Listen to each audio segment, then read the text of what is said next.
इस कार्यक्रम के प्रसारण पुण्यार्जक हैं श्री राजेंद्र प्रसाद जैन, श्रीमती ममता जैन, श्री प्रशांत जैन, श्रीमती दिव्या जैन, पारस जैन, श्री भरत जैन, श्रीमती सौम्या जैन एवं समस्त परिवार मुंबई। अनुप्रेक्षा का विषय चल रहा है। अनित्य के विषय में काफ़ी दिन से विषय रखा जा रहा है। वस्तुतः स्वाध्याय को आगमकारों ने परम तप के रूप में लिया है। स्वाध्यायम परमम तपः, किंतु स्वाध्याय को परम तप कहने का आश्रय भी अपने को निकालना चाहिए, क्योंकि यह स्वाध्याय अंतरंग तप के अंतर्गत आता है और उसमें भी उत्तर गुण के रूप में आया है। और उत्तर गुणों में 6 भेद बताए हैं: प्रायश्चित, विनय, वैयावृत्ति, स्वाध्याय, व्युत्सर्ग और ध्यान। अंत में ध्यान को रखा है और उसके पहले ही स्वाध्याय को रखा है। इससे स्पष्ट है कि वह अंतरंग तप का उपसंहार ध्यान में होता है और ध्यान तक पहुंचाने के लिए ये स्वाध्याय बहुत अनन्य कारण के रूप में स्वीकार करते हैं और उसके माध्यम से ही एकाग्रता के लिए एक माध्यम ढूंढता है।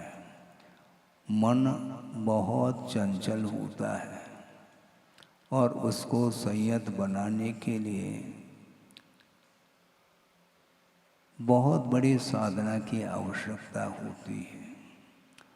वस्तुतः वर्तमान का जो माहौल है उसको देख करके ऐसा लगता है कि इसकी भूमिका नहीं है, क्योंकि ध्यान का पात्र कौन होता है, ध्यान की सामग्री क्या है, ध्यान का स्वरूप क्या है, ध्यान का क्या फल निकलता है, इसका सारा सर्वांगीण अध्ययन करने की आवश्यकता है। और मात्र अध्ययन ही पर्याप्त नहीं है, क्योंकि अध्ययन अलग वस्तु है और उसके अनुरूप अपने जीवन को जो ढाला जाता है वह अलग विषय है। आलोचना की दृष्टि से नहीं कहा जा रहा है, क्यों यथार्थतः आगम में जो लिखा है वही सामने रखा जा रहा है।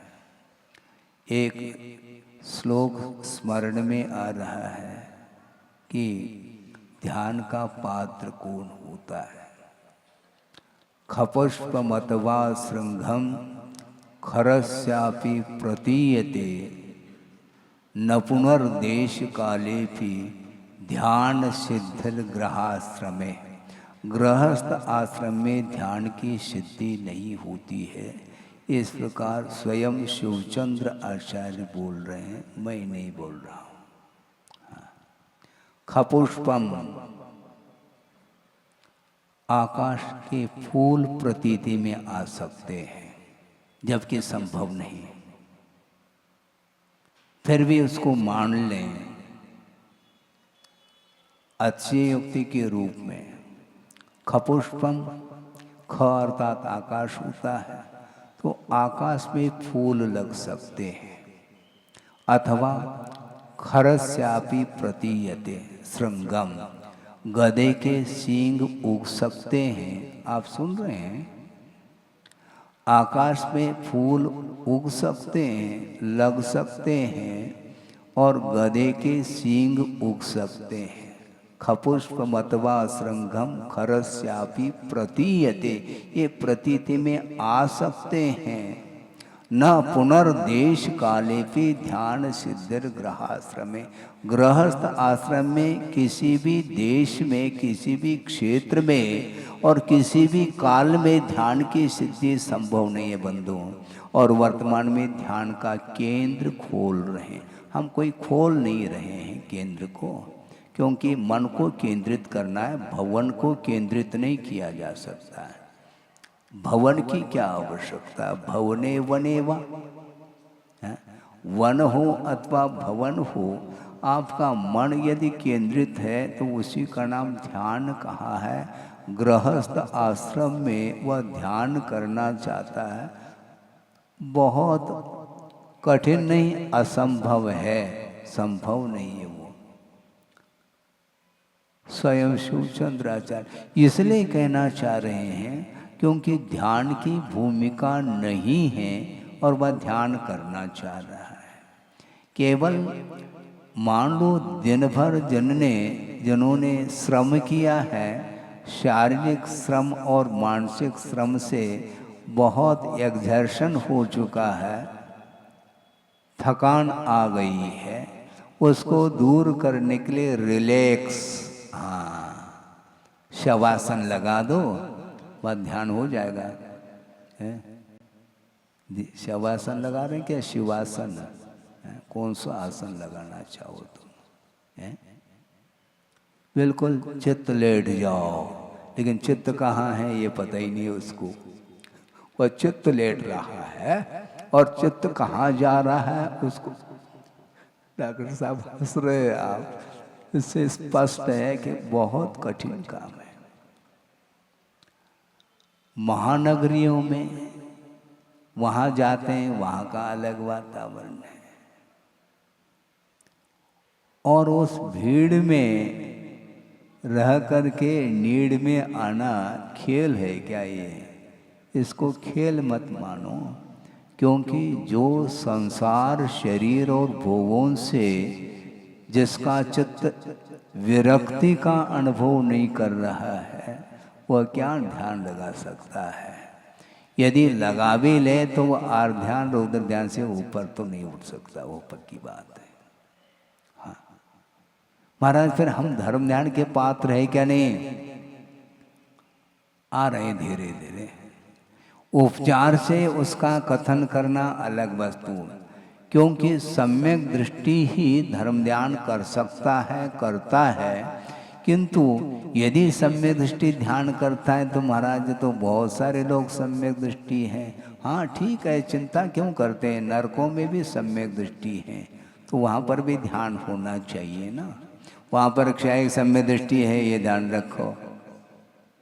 नरकों में क्षायिक सम्यक दृष्टि भी है प्रथम नरक में, और तीर्थंकर प्रवृत्ति का सत्व जिसके पास है, इसके बाद भी तिल तिल करे देह के खंड। और किसकी आज्ञा से खंड कर रहा है? भगवान की आज्ञा से। आज्ञा सम्यक तो है, गलत बात है, ऐसा नहीं। सम्यक दर्शन का रहना अलग वस्तु, किंतु उसके अनुरूप आचरण करने के लिए क्षेत्र की भी बड़ी आवश्यकता होती है। घर बैठे बैठे पूरी तरह से फुल फैसिलिटी, हाँ, और उसमें रह करके वह ध्यान लगा रहा है, वह फैसिलिटी का ही ध्यान लगाता है। थोड़े बहुत में यदि प्रतिकूलता आ जाए तो उसका मन लग ही नहीं सकता। एक विद्वान थे, उन्होंने कहा कि महाराज आप ये बताओ कि हमारा मन भगवान के पूजन अर्चन में, अभिषेक आदि में मन नहीं लगता है, माला आदि में हमारा मन नहीं लगता है, तो इसके स्थान पर स्वाध्याय कर लिया जाए तो कैसा रहेगा महाराज? तो महाराज जी ने भी उत्तर दिया, आचार्य महाराज ने, ये पूजन अर्चन अभिषेक ये जितने भी आवश्यक है, इनका उल्लेख कहाँ मिलता है? आगम में मिलता है ना। तो तुम आगम का स्वाध्याय भी करना चाहो और उसका पालन नहीं करना चाहो, तो ये स्वाध्याय से क्या प्रयोजन सिद्ध होता है? जो श्रावकों के योग जो आवश्यक है उसका उल्लेख आगम ग्रंथों में है। मुनि के योग्य आवश्यक अलग होती हैं और श्रावकों के योग्य आवश्यक अलग हैं। सावयानम चौव्यहो धम्मो, श्रावक के 4 प्रकार के धर्म हैं आवश्यक के रूप में। कौन कौन से? दानम, पूजा, शीलम, उपवास। दान, पूजा, शील और उपवास, ये 4 आवश्यक हैं। चौव्यहो सावयानम धम्मो, ये धर्म के रूप में स्वीकार कर रहे हैं, इनको आवश्यक के रूप में स्वीकारा है। तो पूजन अर्चन, भगवान की आराधना न करो, भगवान की उपासना न करो और केवल ग्रंथ खोल करके मैं स्वाध्याय करूं। महाराज अभी आपके सामने रखा था कि यह स्वाध्याय उत्तर गुण में आता है और उसमें भी आभ्यंतर तप के भीतर इसको स्वीकार किया है। जब मुनि महाराज के 28 मूल गुणों में जो 6 आवश्यकों का उल्लेख आता है, उनमें जब श्रवण के लिए भी जब स्वाध्याय आवश्यक नहीं है तो श्रावक के लिए कैसा आवश्यक हो सकता है? वो है? नहीं हो सकता, क्योंकि उसकी भूमिका अलग है।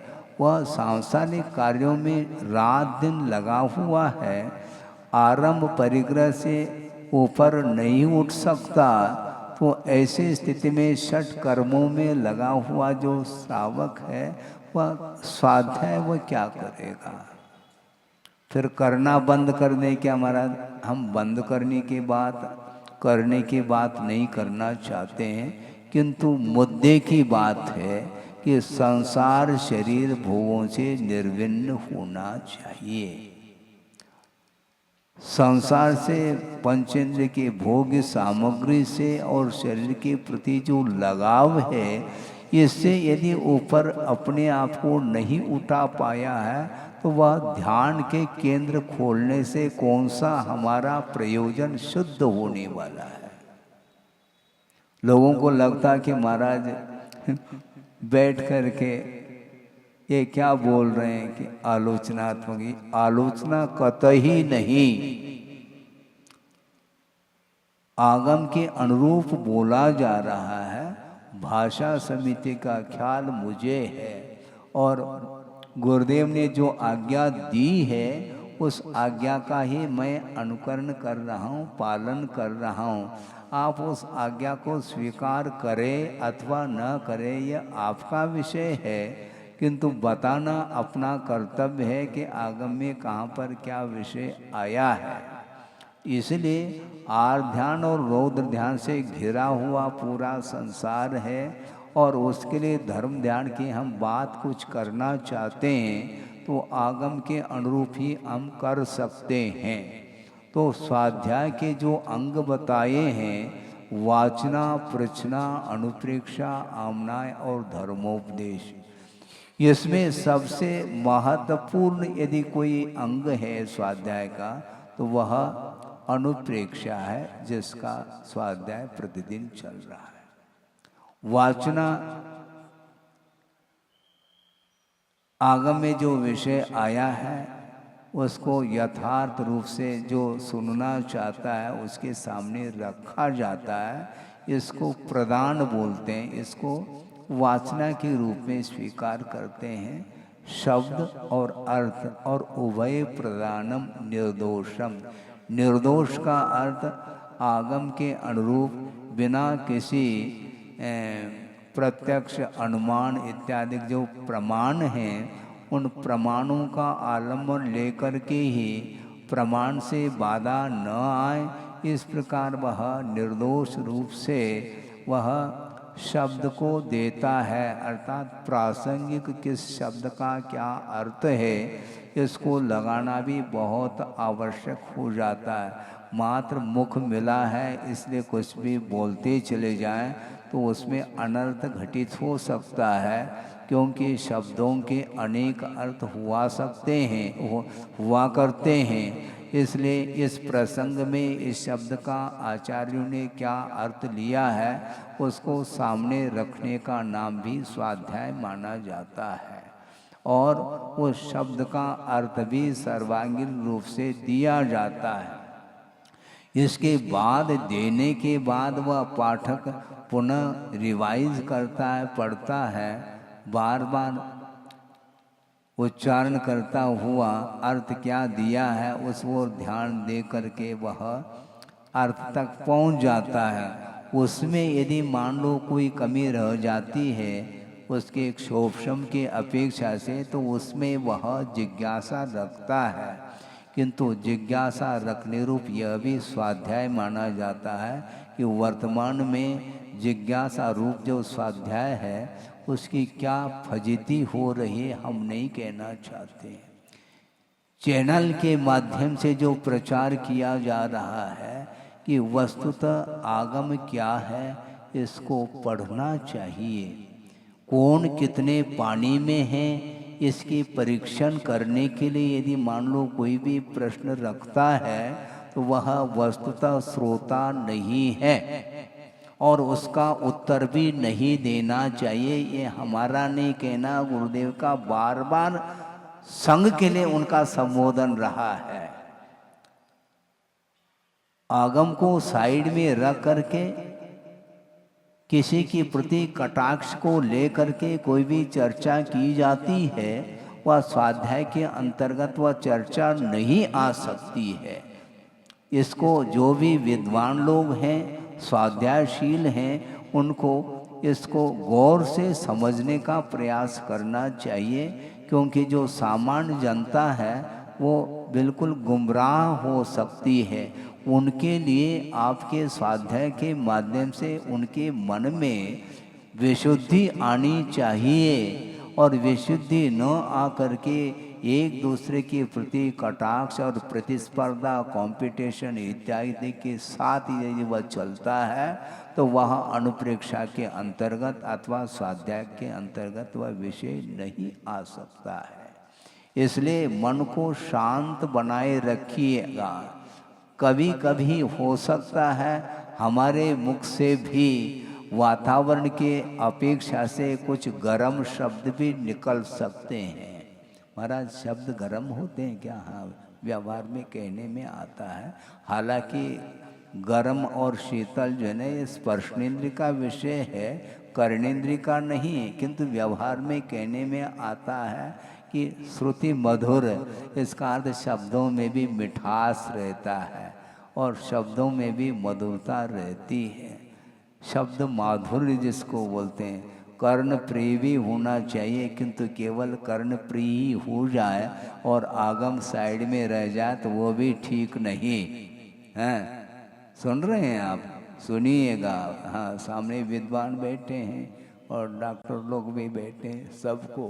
हाँ, क्योंकि पेशेंट बैठे हैं तो उसका इलाज जो है ना व्यवस्थित होना चाहिए, जिम्मेदारी डॉक्टरों की रहती है। हाँ, क्योंकि जो पेशेंट रहता है, मरीज रहता है, वह अपने अनुकूल ही वह चाहता है ट्रीटमेंट। इसलिए रोग के अनुरूप ट्रीटमेंट करो, रोगी के अनुरूप नहीं।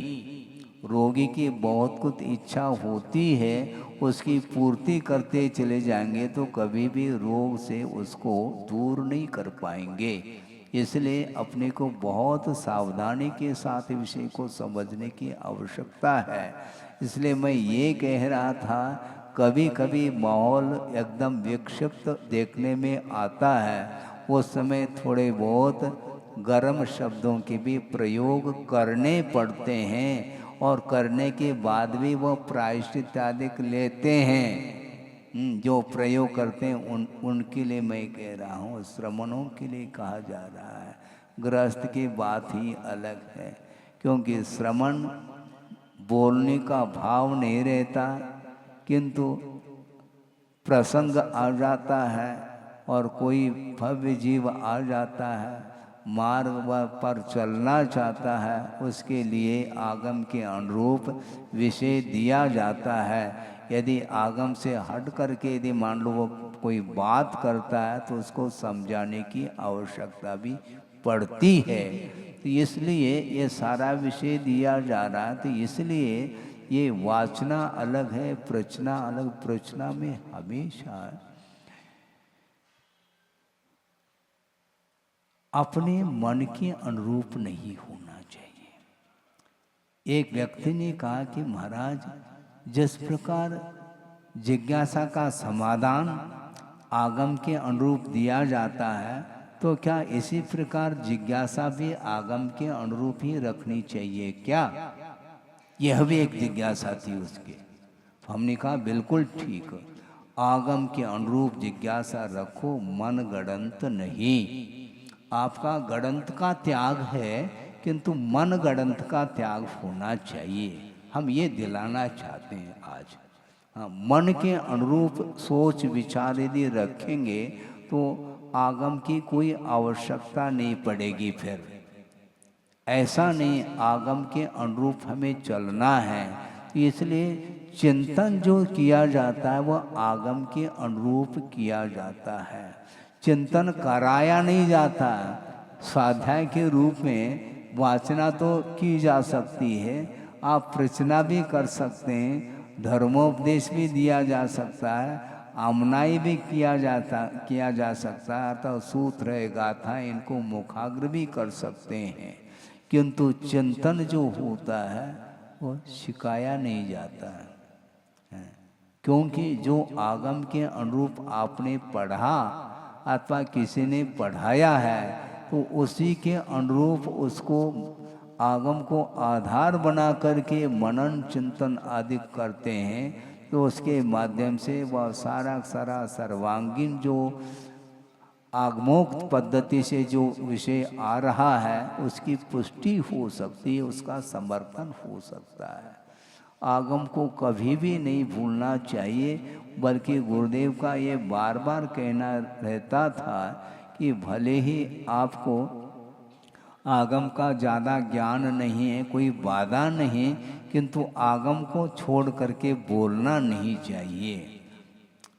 नहीं आता है विषय समझ में, कोई बाधा नहीं, आप मौन रहिए, किंतु जो विषय कहा जा रहा है उसका अनुकरण करना है हमें। महाराज इसमें अंधश्रद्धा हो जाएगा, फिर जिज्ञासा हो गई। कहाँ लिखा है अंधश्रद्धा है? श्रद्धान अंधा होता है क्या? होता है महाराज, ये ध्यान रखो। देव गुरु शास्त्र के प्रति जिसका श्रद्धान का भाव जागृत हुआ है उसके अंदर अंधश्रद्धान नहीं है। यदि इस प्रकार कहना चाहो तो फिर आज तो विशेष जो है गणधर परमिष्टि हैं, रिद्धिधारी मुनि महाराज आदि हैं, आज उनका दर्शन भी नहीं होता और उनकी वाणी भी सुनने को नहीं मिलती। तो ऐसी स्थिति में वर्तमान में जो भी आचार्य श्रवण आदि हैं उनके मुख से यदि सुनेंगे, उसको भी यदि अंधश्रद्धान कहोगे तो फिर गणधर परमेष्टि जब तक न मिले तब तक ओम शांति करेंगे हम, कैसे सुना पाएंगे? ऐसा नहीं, किंतु जो भगवान के द्वारा निश्रित जो वाणी है, दिव्य ध्वनि है, उसी को आधार बना करके द्वादशांग के पाठी होते हैं गणधर परमेष्टि। उनके द्वारा आगम के अनुरूप ही यह विषय आया है परंपरा से, और भी उत्तरवर्ती जो आचार्य हुए हैं उसी वाणी को सुन करके आत्मसात करके अपने शौक्षम के अनुरूप आगम को ख्याल में रखते हुए आगम की रचना की है। इसलिए उस आगम के अनुरूप जो व्याख्यान कर रहे हैं उस प्रवचन के प्रति, उस देशना के प्रति श्रद्धान रखना चाहिए। नहीं रखेंगे तो यही अंधश्रद्धा। फिर श्रद्धान रखो। जनवाणी के ऊपर श्रद्धा नहीं रखेंगे तो किसके ऊपर श्रद्धान रखोगे? और मात्र श्रद्धान ही नहीं, उसमें समर्पण भाव जागृत होता है। अभी मैं ऊपर कक्ष में बैठा था, वहाँ पर कुछ छात्राएं आई थीं कॉलेज की छात्राएं जो गुरुदेव के आशीर्वाद से ही वो एक प्रतिभा जागृति के रूप में उसको वहाँ पर अध्ययनरत हैं विद्यालय में और हॉस्टल में रह करके वो संस्कार पा रहे हैं।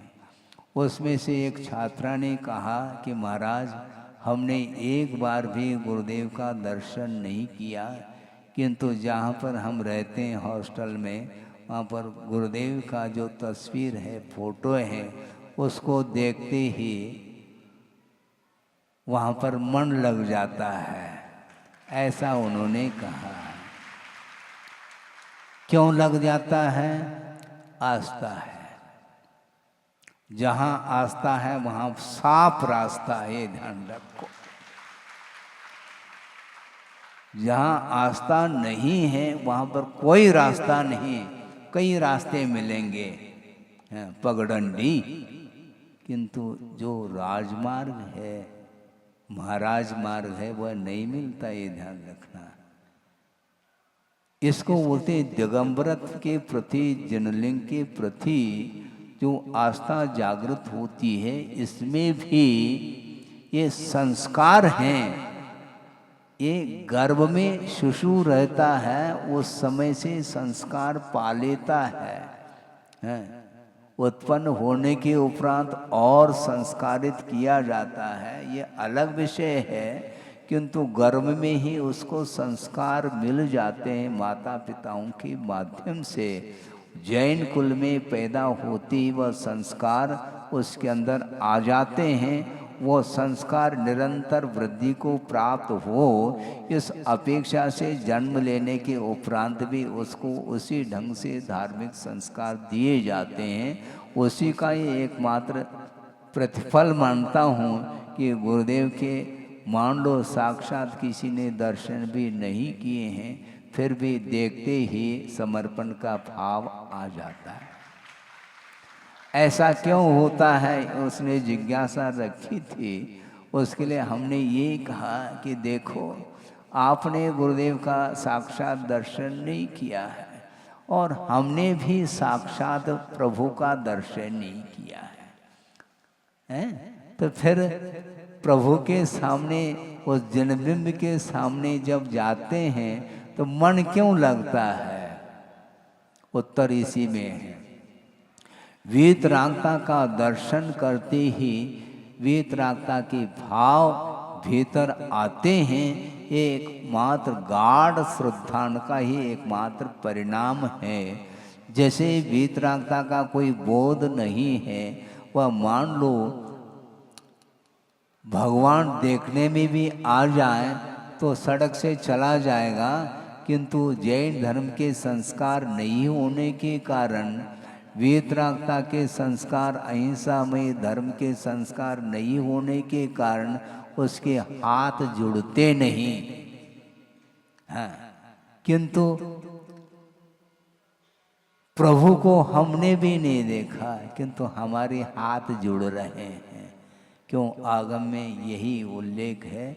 वस्तुतः वीतरागता की आराधना के माध्यम से ही संसार से आत्मा का कल्याण हो सकता है। संसार का विच्छेद यदि होता है तो वह राग के अभाव में होता है। और जिन्होंने जीवन भर साधना की है, देव गुरु शास्त्र की साधना और उपासना के साथ साथ अपने जीवन को भी परिवर्तित किया है, उसके चरणों में जाने से नहीं, उनका नामस्मरण करने से भी पाप धुल जाता है। ये कहा है, अनंतानंत संसार संतति छेद कारणम। क्या पढ़ते हैं कि नहीं दर्शन पाठ? अनंतानंत संसार संतति छेद कारणम जिनराज पदाम बोज स्मरणम शरणम मम। अभी दर्शन किया नहीं, स्मरण किया है, ध्यान रखो। और अनंतानंत संसार का विच्छेद हो जाता है। ये प्रभु के नामस्मरण में यह विशेषता है क्योंकि प्रभु का नामस्मरण किया है। और प्रभु का अर्थ होता सामर्थ्यवान व्यक्ति, और सबसे सामर्थ्यवान कोई है तो वह प्रभु है। उन्हीं को विभु भी बोलते हैं, प्रभु भी बोलते हैं। तो ऐसी स्थिति में अनंत गुणों से संपन्न जो प्रभु होते हैं, उनका दर्शन भले ही वर्तमान में नहीं हो रहा है, किंतु प्रभु का क्या स्वरूप होता है, उस स्वरूप को गुरु ने ही कहा है। इसलिए गुरु का दर्शन किया है तो प्रभु का दर्शन गुरु के दर्शन से हो जाता है। ये ध्यान रखो, इसको बोलते हैं श्रद्धान। इस प्रकार कि वस्तुतः आगम के अनुरूप चलने वाले गुरुओं का स्मरण करने से भवांतर का जो भी पाप है वह आसानी से धुल जाता है। इसी को बोलते हैं भक्ति, है भक्ति नहीं। भक्ति और भक्ति में बड़ा अंतर है। हाँ, भक्ति तो 10 बार कर लेता है, किंतु एक बार भी वह डूब करके प्रभु और गुरु की भक्ति नहीं करता है, इसलिए उसके अंदर संस्कार नहीं आ पाते। बहुत कठिन है। कठिन इसलिए है क्योंकि संस्कार, मोहजन जो संस्कार वो आज के थोड़ी है, वह अनंतकालीन संस्कार है बंधुओं। अभी जो 15-20 मिनट हो गए इस विषय को देते हुए आप लोगों को भी समझ में आ रहा होगा, और जहाँ तक मैं समझता हूँ थोड़ा बहुत परसेंटेज में मन भी भीग रहा होगा। लेकिन ये भिगाव बना रहे, बहुत जल्दी वह भिगाव समाप्त होता है। ओस की बूंद गले धूप में, ओस की बूंद है और वो हरी हरी घास की नोक पर वह चमक रही है, वह मोती के समान, और सूर्य की किरण पड़ जाए बस समाप्त। उसी प्रकार अभी आप भीग रहे हैं, फिर बाहर जाने के उपरांत वह विषय की धूप है, ऐसे तपती धूप है, ये भिगाव सब समाप्त हो जाता है। होता क्या नहीं होता है महाराज। फिर क्या करें, तो करना कुछ नहीं, अनुप्रेक्षा करना है। जो इसमें लिखा है उसको बार बार पढ़िए और उसके अनुरूप चिंतन करके अपने मन को केंद्रित करने का पुरुषार्थ आप लोगों को करना चाहिए। 9:20 हो गया है और एक छात्रा शायद जयपुर से आई है, बताते हैं, और वो भी कुछ विचार रखना चाहती है, तो इसको यहीं पर विराम दे दें क्या? 5-7 मिनट और ले लें, हैं? 5-7 मिनट और लिया जा सकता है, अभी 9:20 हो गए हैं। तो इसीलिए हमारा बार बार कहना है कि वस्तुतः मन को एकाग्र करना आसान नहीं है, किंतु एक दृष्टि से बहुत जल्दी मन केंद्रित हो सकता है। रुचि की बात है।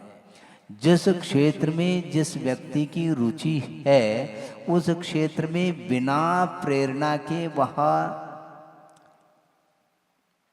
दौड़ लगाता है। कोई प्रेरणा नहीं, कोई प्रोत्साहन नहीं, और बिना प्रोत्साहन बिना प्रेरणा के वह चला जा रहा है, एकाकी होकर के भी वह जाता है। क्योंकि जिस चीज़ को हासिल करने का जिसने लक्ष्य बनाया है और वो उसकी रुचि है, तो निरंतर वह दौड़ता चला जाता है।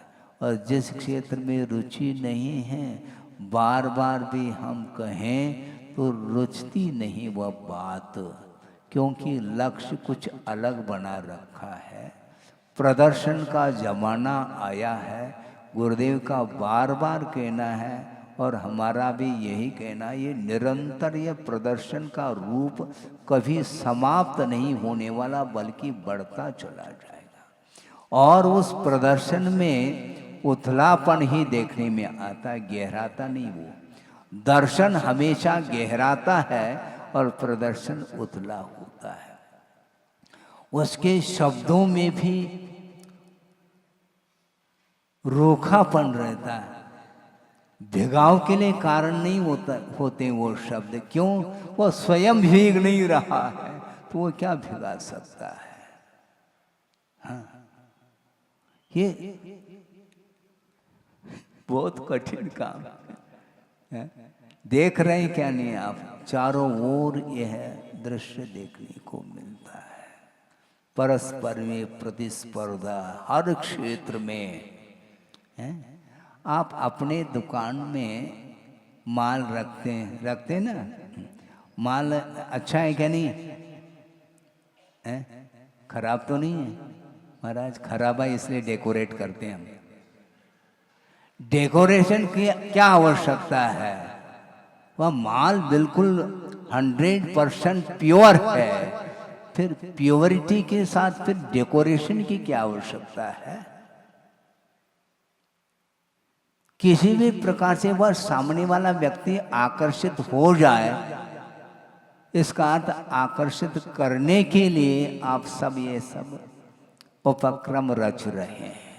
इसी प्रकार शब्दों के माध्यम से हम दूसरे को आकर्षित करना चाहते हैं, तो आचार्य कहते हैं शब्द तो शब्द है, भाव प्रेषित करो।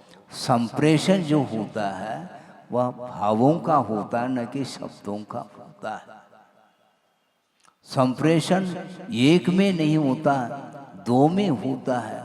और संप्रेषण मात्र अच्छाई के क्षेत्र में ही नहीं होता है, किंतु बुराई के क्षेत्र में भी भयानक संप्रेषण हो सकता है। और वह इसी को बोलते हैं वैर। भवांतर तक वह छोड़ता नहीं है ये संप्रेषण। मैं उनको देखता हूँ। अच्छा, किसी के साथ लड़ाई हुई, दो में लड़ाई होती, एक में तो होती नहीं कभी। क्या एक में भी होती है? एक में नहीं होती, दो में लड़ाई होती है। मान लो हो गई, अनमन हो गया, किंतु उसमें से एक व्यक्ति ने सोचा कि हमने ठीक नहीं किया, जल्दबाजी की, हमारा ये अज्ञान रहा, भगवान मैं क्षमा चाहता हूँ। ये अज्ञान के कारण कर्म के उदय में आकर के, एक दूसरे के बहाव में आकर के हमने इस प्रकार के शब्द बोले, इसलिए तस्य मिच्छा में दुखड़म करता, वो प्रतिक्रमण करता, अपनी निंदा आलोचना आदि करके वह अपने दोषों को परिमार्जित करने में लगा हुआ है। और आगे जाकर के वह साधना के माध्यम से मुक्ति पाली है। और अभी भी वह दूसरा जो पक्ष है वह खड़ा है, मैं देखता हूँ उनको। अच्छा, कहाँ देखोगे? कार्यालय में जाकर के देख लो, कहाँ पर ढूंढ लो उनको, इंक्वायरी कर लो। वह मुक्त हो गया, ये ध्यान रखो। तुम ढूंढ रहे हो, तुम ये पागलपन है। और वह वैर के साथ वह नरक में पहुंचा है और वह सिद्धालय में पहुंच गए वो दूसरे महान भाव। ये तो महान बन गए हैं वो। अज्ञान दशा में कोई अपराध इत्यादि होता है वह अलग विषय है, समर्थन उसका नहीं कर रहा हूँ, किंतु वह अपने किए हुए दोषों को वह धोने में लगा है और देवगुरु शास्त्र की उपासना के माध्यम से किए हुए पापों का उसने प्रक्षालन कर दिया है और आगे साधना के माध्यम से, रत्नत्र की आराधना के माध्यम से अपने गंतव्य तक पहुंच गया है। मोक्ष का लाभ ले लिया, निर्वाण का लाभ। और अभी भी वह उसका जो अगेंस्ट पक्ष है, एंटी पक्ष है एंटीबायोटिक नहीं मिलेगा उसको, अब बहुत कठिन काम है। अभी भी वह छोड़ नहीं रहा, मैं उसको देखूंगा। तुम कहाँ देखोगे? मिलेंगे नहीं, ध्यान रखो। वह पहुंच गए, अनंत शुद्ध परिनिष्ठियों के बीच में बैठे हैं वो, और तुम यहाँ पर हाय हाय कर रहे हो उनके लिए। छोड़ो, बहुत कठिन काम है। शब्दों के माध्यम से किसी को प्रभावित करना कोई प्रभावना का अंग नहीं माना जाता, किंतु आप वस्तुतः हम दूसरे को प्रभावित करना चाहते हैं, वह क्या चाहता है ये भी तो सोचो। जिसके अंदर रुचि जागृत है उसको प्रेरित करने की कोई आवश्यकता नहीं। छोटे छोटे निमित्त से भी वह प्रेरणा ले सकता है। प्रेरणा दी नहीं जाती, प्रेरित अंत प्रेरणा से वह आ जाता है, समर्पित भाव के साथ आता है। तो इसीलिए वस्तुतः चिंतन करो। वस्तु तत्व के चिंतन के माध्यम से ही हम संसार से पार हो सकते हैं। संसार का स्वरूप भी समझना बहुत कठिन हो रहा है आज की तारीख में। आगम की बात रुचती नहीं। प्रत्येक व्यक्ति आगम का समर्थन नहीं करना चाहता और दूसरे के लिए कहता है मेरा समर्थन तुम करो। अपने समर्थन की बात करता है और भगवान की वाणी के ऊपर वह प्रश्न चिन्ह लगाता है। क्या पता सम्यक दर्शन ज्ञान चारित्राणी मोक्ष मार्ग कहा है, क्या पता मात्र सम्यक दर्शन के द्वारा भी हो जाए तो दिमाग लगा रहा है, क्योंकि दिमाग संगी है ना। हाँ, वो संगी है, मन है, वो दिमाग लगा, मात्र ज्ञान के माध्यम से हो जाएगा। आचार्य महाराज कहते हैं ज्ञान चिल्लाता है कब? विपत्ति में, और आस्था झेलती है। विपत्ति आ जाए तो ज्ञान झेलता नहीं, झेलने का स्वभाव है ही नहीं। वह तर्क वितर्क ही करता है, उसका नेचर है, उसका तासीर है। वो जिज्ञासाएं जो उठती हैं वह आस्था की देन नहीं है, ज्ञान की देन है। ज्ञान में ही ये विकल्प आते हैं। आस्था तो आस्था है, श्रद्धान है वहां पर। यदम एव, भगवान ने जो कहा, आगमकारों ने जो कहा, वह वज्र की लकीर है। इस प्रकार मान करके जो स्वीकार करता है उसके माध्यम से आस्था जागृत होती है। तो आस्था ही झेलती है आत्मा को विपत्ति के समय पर, और उस समय ज्ञान तो चिल्लाता रहता, चिल्लाते रहो। आस्था यदि है तो ज्ञान ठिकाने पर लग सकता, नहीं है तो ओम शांति। वहाँ पर ओम शांति का अर्थ तो समझ में आने लगा आपको, हाँ? हाँ? बिना कहे समझ में आने लगा। ओम शांति का अर्थ उसमें कोई भी अब उत्तर नहीं, क्या दे सकते हैं। इसलिए विषय के वैश्विक क्षेत्र में संसारी प्राणी दिन रात लगा हुआ है, इसलिए उसको प्रेरित करने की कोई आवश्यकता नहीं। वह स्वयं ही प्रेरित होकर के खो जा रहा है। अकेला भी जाता है। एक अपने राजस्थान की कहावत शायद आपको याद हो, जहाँ गाड़ी नहीं जाती बैलगाड़ी, वहाँ मारवाड़ी जाता है। हाँ, जहाँ बैलगाड़ी नहीं जाती वहाँ मारवाड़ी जा रहा है। इसका अर्थ लगनशीलता उसके अंदर है कि वह छोटे अवस्था में भेज देते हैं, क्योंकि वह मारवाड़ी कमा करके ले आएगा।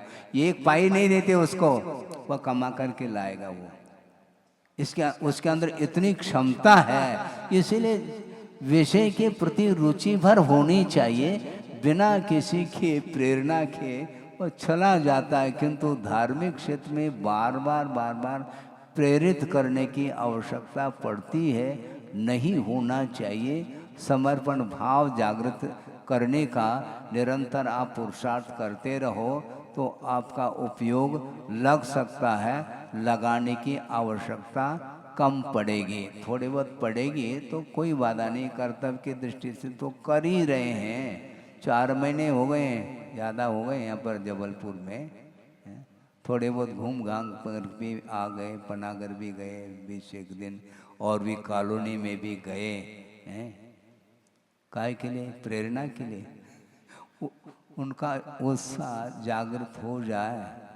जबलपुर में होते हुए भी अलग अलग मोहल्ले में होने से विकल्प तो उनको बना रहता है। कल भी एक सज्जन आए थे महाराज, इसी प्रकार अग्रवाल कॉलोनी को भूलियो नहीं। वो कह रहे थे हाँ ठीक है भैया, जबलपुर को भूल जाए तो चल जाएगा। महाराज जबलपुर भूल जाओ लेकिन कॉलोनी को नहीं भूलो, ऐसा उनका भाव रहता है। ठीक है, होना भी चाहिए। इसलिए अपने को वर्तमान में जो माहौल जो बन रहा है या बना हुआ है उसको परिष्कृत करने की आवश्यकता है, उसको बहुत परिमार्जन की आवश्यकता है।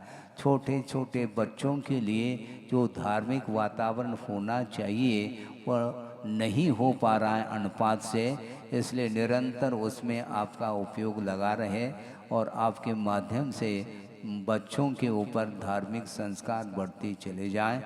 इसी पवित्र भावना के साथ इस विषय को पूर्ण किया जाता है। बोधि समाधि परिणाम शुद्धि स्वात्मोपलब्धि शिव शोक शुद्धि चिंतामणिम चिंतित वस्तुदाने वाम वंद मानस्य ममास्तु देवी। परम पूजाचार्य गुरुवर श्री विद्यासागर जी मुनि महाराज की। इस कार्यक्रम के प्रसारण पुण्यार्चक थे श्री राजेंद्र प्रसाद जैन, श्रीमती ममता जैन, श्री प्रशांत जैन, श्रीमती दिव्या जैन, पारस जैन, श्री भरत जैन, श्रीमती सौम्या जैन एवं समस्त परिवार मुंबई।